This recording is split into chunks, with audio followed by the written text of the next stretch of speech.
Let's bring in political journalist John Fund to keep the conversation going. John, great to see you. Now, at the start of the program, I spoke before about the whole relationship between Donald Trump, the media, and Vladimir Putin. And many of the media have been accusing Trump of going easy on Vladimir Putin. But it seems that Trump is now talking a bit tougher here. He's slammed American policies under Joe Biden that prevented Ukraine from launching full-scale attacks on Russia. And he's also posted a picture of himself pointing sternly at the chest of Vladimir Putin to kind of, I guess, reinforce his point. John Fund, how do you read this change of tone on Russia with Donald Trump?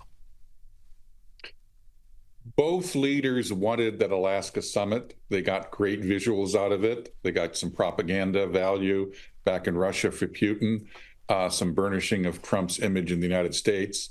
But in the end, it was inconclusive. And now the Russians apparently are dragging their feet.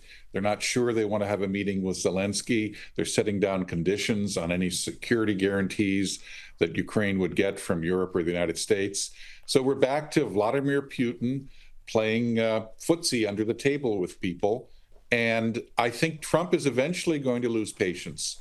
I think that Putin will drag this out until the last possible moment, and he'll give the least that he possibly can. I think this war will be resolved sometime this year, but very late in the year.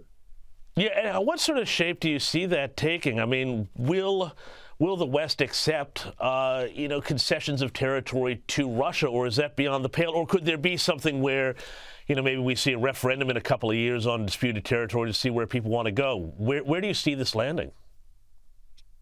Well, Russia already has 20% of Ukraine. That's a concession because no one believes that they'll retreat from that.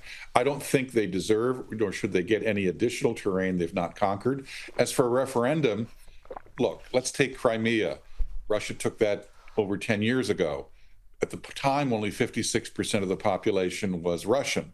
Now it's 96%. How do you think the referendum is going to go on that?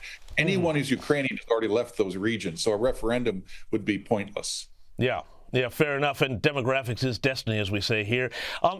John, I want to shift gears here to more interesting, fascinating stuff coming out about the Clinton Foundation. Now, we haven't spoken about this for a long time, but there's now a report out saying that years after the FBI was forced to shut down corruption probes of the charity, the IRS began a criminal tax investigation into the foundation's dealings, but then suddenly stopped in 2019. And there are memos and internal emails that have been reviewed by Just the News that suggest this investigation came to a dead halt, and nobody quite knows why. Are we going to hear anything more about the Clinton Foundation? Because I know there's a big effort to start looking into the past of all sorts of things, including the Bidens, so why not the Clintons?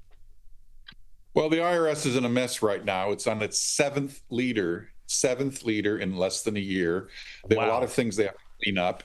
I suspect that we will come to the bottom of this, and we'll find, as just with the Hunter Biden IRS probe, there was political interference. So I think all of that should come to light. By the way, the Clinton Foundation has a direct connection to many of your viewers. It was the Australian government under the Labour Party that was one of the biggest donors to the Clinton Foundation, over 100 million Australian dollars. Interestingly enough, the Australian government was scheduled to send a final payment to the Clintons right after Hillary's successful election, not in 2016. They apparently stopped it at 4:24 in the morning after the election, once the results were in. So as foolish and as much as the Australian government played the sap and the sucker with the Clinton Foundation, they did cut their losses pretty quickly after Hillary lost.